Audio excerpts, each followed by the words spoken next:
આ એક સંદેશો પણ ગૌ માતા કા પાલન હો, બોલો ગૌ માતા કા પાલન.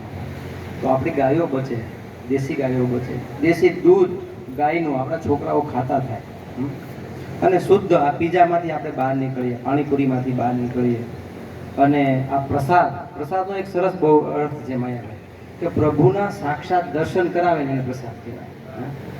તો એવું પ્રસાદ ઘર અહીંયા બની રહ્યું છે. અને એક તો બહુ ચાદ જ એક લેતી છે માયાભાઈ, કે દેને કો ટુકડા ભલા, દેવા જેવું હું આ જગતમાં, તો કે ટુકડો આપો માણસ રાજી થઈ જાય.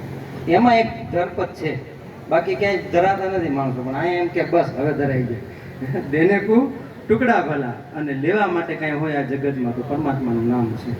આનાથી વિશેષ કાંઈ છે નહીં બીજું. હા, દેને કો ટુકડા ભલા, લેને કો હરિ નામ.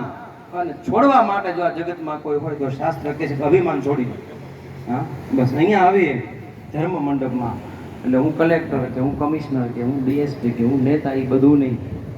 હું પરમાત્મા મારા, હું પરમાત્માનો, બસ બિન ફેરે હમ તેરે. હા, મીરાબાઈ એક જ વાક્યમાં કહી દીધું બાબુ. હા, કે મેરે તો ગિરધર ગોપાલ અને દૂસરો ને કોઈ. મેરે તો ગિરધર ગોપાલ આ જ્ઞાન છે શાસ્ત્રનું, અને દૂસરોનો કોઈ, એટલે કે વિષયોનો વૈરાગ્ય આવે એ વૈરાગ્ય. બસ આ બે સૂત્ર યાદ રાખીએ. માણસનો વ્યવહાર એક માણસ સાથે કેવો હોય એ ભારતીય સંસ્કૃતિમાંથી આપણે સંતોના સાનિધ્યમાં સમજીએ. માણસનો વ્યવહાર પર્યાવરણ સાથે કેવો હોય, પર્યાવરણની રક્ષા, પરમાત્માની પૂજા એ પ્રકૃતિની પૂજા એ જ પરમાત્માની પૂજા.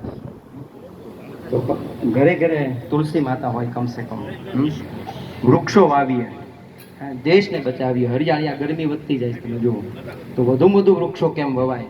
હા, એ આપણો સંદેશો. માણસનો વ્યવહાર પર્યાવરણ